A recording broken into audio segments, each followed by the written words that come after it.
Hi, this is our Grassroots training program. It's week 5, and this is a technical practice on playing out from the back.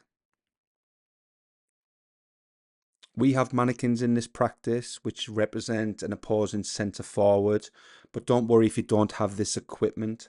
As a coach, you can stand in this position. You can represent the centre forward, and it also gives you a good coaching position.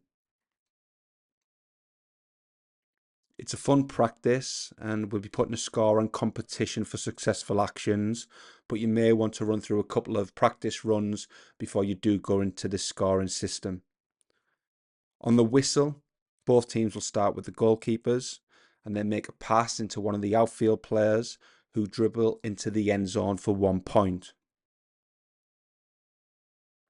From there, the outfield players turn in the end zone, and in round 1, that is turning with the inside of their foot.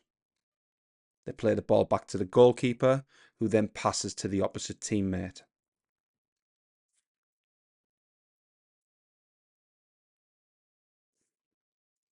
Our first challenge to the players within this practice is to encourage the receiving player to see the ball, the mannequin, and the next move. The next move being trying to dribble into the end zone.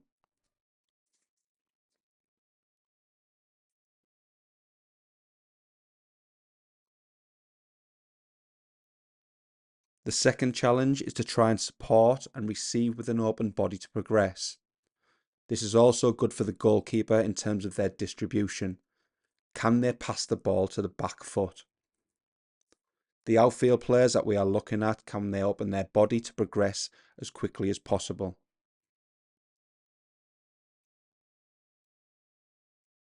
Challenge 3 is something we covered in week 1 of this block, and we are asking the players to take tight touches with the inside of their foot to turn quickly. Can they be secure in possession rather than the ball moving 5 to 10 yards away with their turns?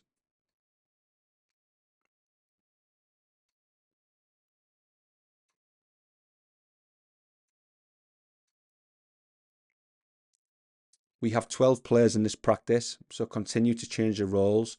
Where the players have been working can have a little rest.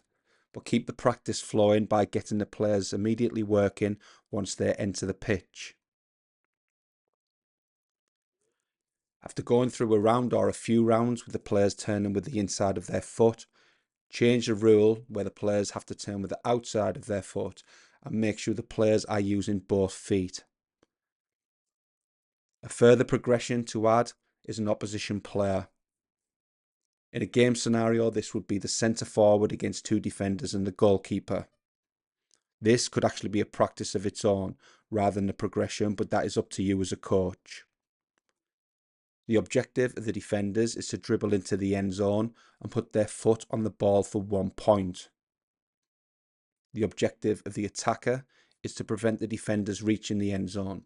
If the player wins the ball back, they will look to score.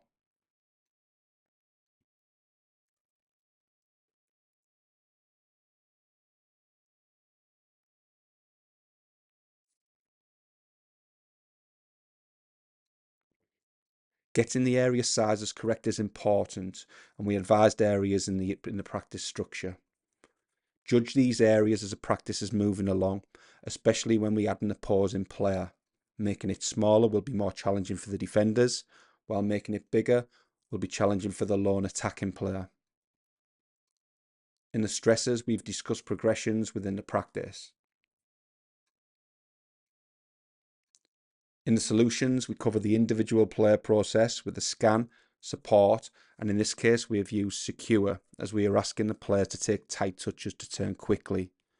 You may also want to focus on supply, especially with the goalkeeper's passes.